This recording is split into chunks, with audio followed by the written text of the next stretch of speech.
What's up, guys? All right, I'm going to call this one Believe God Has You Here for a Purpose and Find It. Why? Because when we don't have a purpose, gents, we are lost. And that's what makes us become one of the many reasons that makes us become soy boys and weak and useless because we don't have a purpose. We need to understand that God's got a purpose for us and that the enemy has lied to us and made us believe that since there's so many people in the world and since there's so many people doing so many things all over the place, that what good are we? Like, what are we really here for, right? And we believe that. I mean, shit, I believed that literally for 24 years. And I told myself, well, there's literally enough people in the world. No one needs you. You're no better than anyone else. And I'm not. But I still have a purpose. I'm not better than anyone else. I just have a purpose that God has set for me. And if I don't do it, then I'm sure God in all his glory will end up finding someone else to fulfill the purpose that he has set for me if I don't do it. So I believe that he has something for me, and I know that because he showed me, and that's what I'm working towards. But you need to have that. God showed me this purpose. He did it literally at the last place I thought I would ever be in my life, working with youth and thinking that I was like, I couldn't care less about dealing with kids. At a youth camp, and he's like, boom, here's what I want you to do. Because I was like, all right, I'll go try this event. I'll go here and try it out and see what's up. And because people are telling me I should try it. And I was like, but I don't want to. Like, literally the last thing I could ever want to do. But I realized that that's actually something I love to do. Now I do. From being there, because God showed it to me. So you have to, but you have to take those steps to get your relationship right with the Father, of course. You have to do that first because he's not going to be like, all right, here you go. Here's what I got for you to do. And he's going to make you enjoy it because it's like I didn't ever expect to enjoy it, but he showed me that I do enjoy it. It's really weird. But, God's really good at stuff like that. So you have to build your relationship with him first. And you have to have that built on a rock. You have to be solid with him. You have to have a purpose because we're not meant to sit on the couch all day, right? We're not supposed to be playing on our phones all day. We're not supposed to be watching other people, Hollywood, and other people on TikTok and Instagram, and watching other people live their lives. Go live your life. Go do something meaningful. We're not meant to just be sitting around. The reason that we're anxious, depressed, suicidal, just don't have a reason to live, don't have a desire to want to stay around. We're just depressed in bed all day. We scroll through our phones to give us a little bit of a hit of dopamine and just feel just a little bit good for the moment, and then realize the entire day's gone away and you're like, wow, what did I do? Yeah, the reason we do all that stuff is because we don't have a purpose. Now that I have a purpose, I am up, I am busy 24/7. I got things to do and places to go and people to see and things to work on.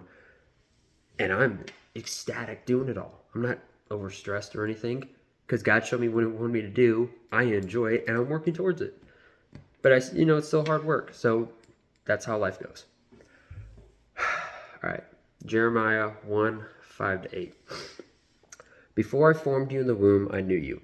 And before you were born, I consecrated you. I have appointed you as a prophet to the nations. Then I said, O Lord God, behold, I do not know how to speak, because I am a youth. But the Lord said to me, do not say I am a youth, because everywhere I send you, you shall go, and all that I command you, you shall speak. Do not be afraid of them, for I am with you to save you, declares the Lord. If God is perfect, right? Which he is. So if you believe God's perfect, that means he does not make mistakes. He can't. So that means if you are alive, if you are here, if you are watching this, that means you have a purpose. That means he knows you. That means he's got something for you to do for his kingdom. Now, not everyone's meant to go be a preacher, pastor, father, a whatever all the other titles are, right? It doesn't mean that you have to go and spend 24/7 of your day in life, going around preaching, talking on the streets to random people necessarily. But what it does mean is that you do have God first in your life, and that when it's like that time, whenever you're dealing with new people, every time I deal with a new person, I come across a random new person, for business, friendship, random guys at the gym, whatever the case is. At some point in some way, I will always talk about God. People ask you how your day's going. Oh, it's going. I'm having a great day. I'm very blessed. I'm very blessed to be here. God could have not let me wake up today. I could have gotten in a car accident. Thank the Father He didn't let me. It's things like that. I will bring God in at every point in time, and anytime and I will always portray God the best that I can, which is never near perfect, but I will do the best that I can with where I'm at right now, and I will make sure I do that every time. So I'm not going out on the street downtown on Friday night and being like, hey, everyone stop going partying and drinking, come to church with me tomorrow kind of thing. It's like, when I do come across people, I will make sure to talk about God, in some way. At least if I just mention it, I'm having a blessed day. Yahweh's been great to me. I love my Lord and Savior Jesus, whatever it is. But God knows you and He's got a purpose.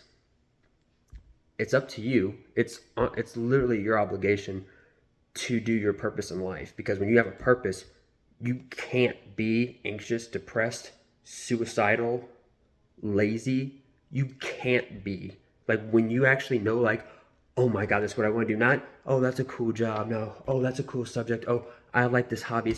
No, when you have a purpose and you're like, oh my God, I can do this, and it can lead to that, it can lead to that, it can lead to that, after months and years of working on it, and I can do so much good with it. When you hit that, like, legitimate purpose, it is life-changing. It is awesome. Okay. Matthew 5:6-10.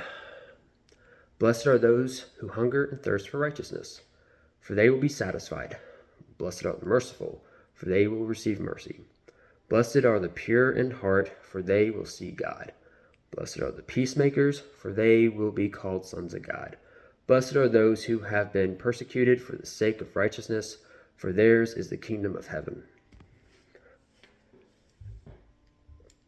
Talk about God, chase His righteousness, just ask Him for the desire. Like, I literally couldn't have been further from God, but I asked Him every day for months, like, God, give me the desire to want to know and get closer to You. And to do that, I had to read the Bible and pray to Him, of course, because He doesn't just zap you with feelings. He gives you the opportunity to do stuff. It's like, hey, there's a Bible right by your bed. Read it. That's how I talk to you. You want to talk to me? You can talk to me at any point in time. You don't have to go anywhere or do anything. You don't have to wait to go to church. You don't have to you don't have to go talk to some special person. You just talk to me whenever. In the shower, at the gym, on a run, in the car, going to bed, going for a walk. You can talk to Him. And so I did. A lot. And I still do. Psalm 37:4. Delight yourself in the Lord, and He will give you the desires of your heart. I mean, it's a great one, because it's not saying that just because you do something right, it's like you have to actually want it and mean it in your heart. You have to actually be like, I want to do good. I want to be good. I want to know You more, Father. I want to get closer to You. It's like, so if you're doing a genuine good thing for a genuine good reason, then that's, He says, bless me, bless others, and I will bless you, right? So, like, and I can literally testify. He's been answering all of these types of prayers that, I could never get on my own for years. And all I had to do was get my life right, change my heart, chase Him, and He allows it to come. And guess what? Not everything's coming right now. I still want all these other types of things, and it'd be great to have them. I'm fine without them, but it'd be great to have them. So He's got timing, and I'm completely fine with His timing. Proverbs 16:3. Commit your works to the Lord, and your plans will be established. Again, same thing. Just devote your life and your time to the Father and do what He's called you to do. And you don't know what that is, so it's going to take time. And it's going to take a lot of prayer and a lot of reading. And it's going to take that time for you to change your heart. That's really what it is. It's just you changing your heart. And in case you haven't been around, it's kind of hard to change your heart living in the world when you've been living for a flesh. Proverbs 16:7. When a person's ways are pleasing to the Lord, He causes even his enemies to make peace with him. It's like, you got something to do. God wants you to do it. God's blessed you with it. It's not like it's not going to be hard. It's not like the enemy's not going to attack you. It's not like God's not going to test you. It's that God will still be like, I'm going to bless this so no outside source is even strong enough to destroy or to mess with my blessing, God's blessing. And then, of course, Mark Twain, the two most important days in life are the day you are born and the day you discover the reason why.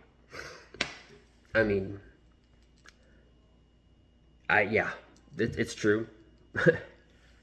Guys, focus on, you need to have a purpose and you need to focus on what's most important to you at the moment. So if you're still struggling with whatever the case is, again, we're all struggling. We're always struggling every single day. Then take it to the Father. He is literally there for that.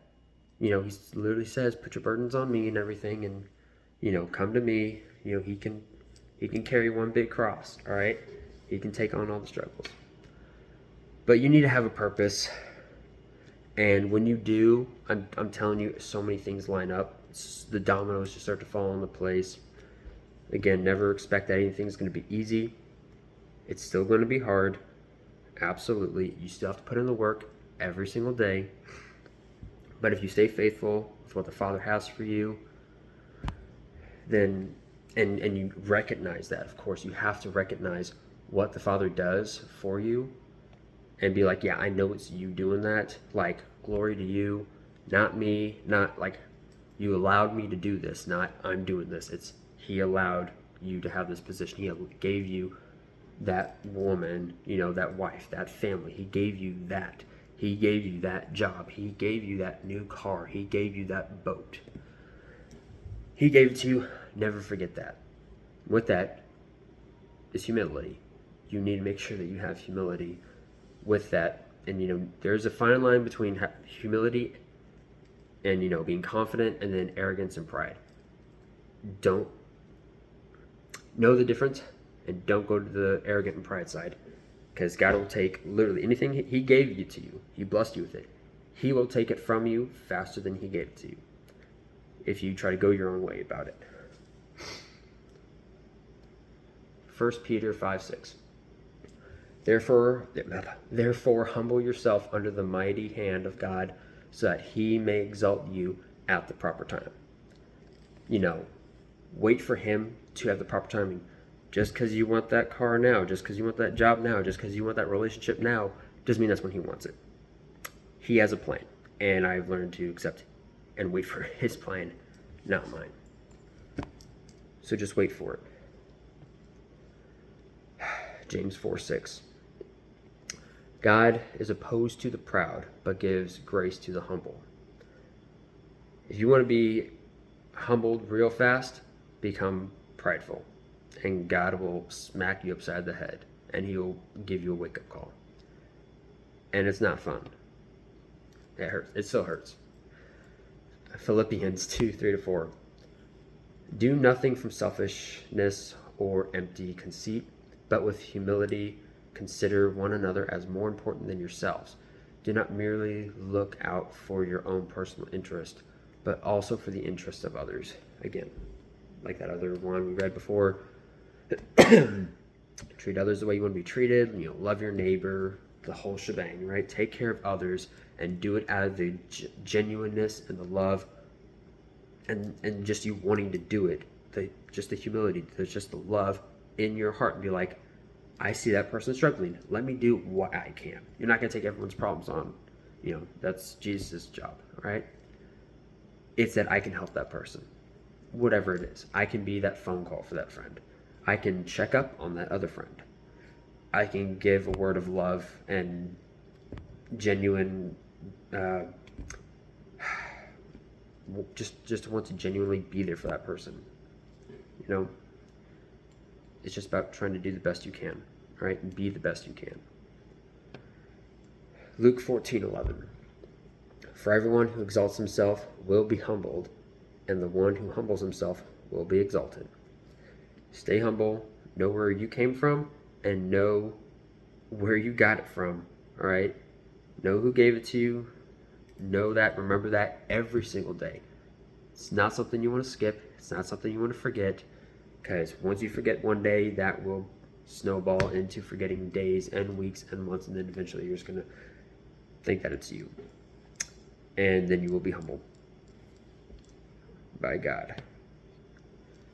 Proverbs 29:23. A person's pride will bring him low, but a humble spirit will obtain honor. Yeah, all in all, guys, stay humble. Find your purpose. Whenever you find your purpose, as in, God showing it to you, as in you've been working for it, and he's like, all right, you've changed your heart. You've done what you need to now. I'm going to give you the next step of your adventure. You once stay focused on me, but now you can do this. And when you do this, you bring my name into it. You make sure to spread the good news whenever you're here. You help those that need help. You love your neighbor. You take care of those that are less fortunate.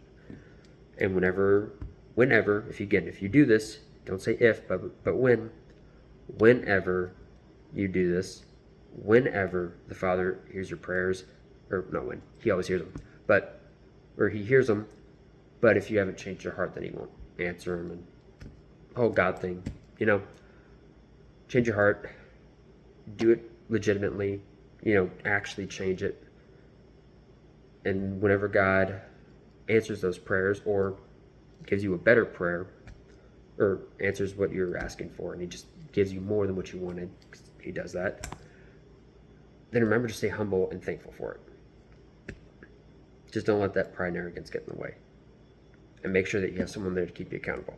We all need it. We all can get a big head sometimes and forget to say, oh yeah, no, I forgot to say, God gave this to me. God blessed me with this. I'm here because of him. Not, I went to school and I aced my classes and now I'm a big CEO and I'm a big director, I'm a big whatever. And be like, no, God allowed me to get here. I put in the work, but that was going to happen regardless. But God blessed, my journey. Anyways, guys, biggest thing. Find purpose, have purpose. You need purpose, guys. You will be depressed and anxious, and you will just hate life. I literally hated life from the ages of at least 6 or 7 years old. That's as far back as I remember, really, all the way to 24. Hated every moment of it because I didn't have purpose and I didn't have God. I got God. He showed me purpose. Now I'm ecstatic. I really am. But you need to have purpose, guys. All right. You guys have a good one, all right?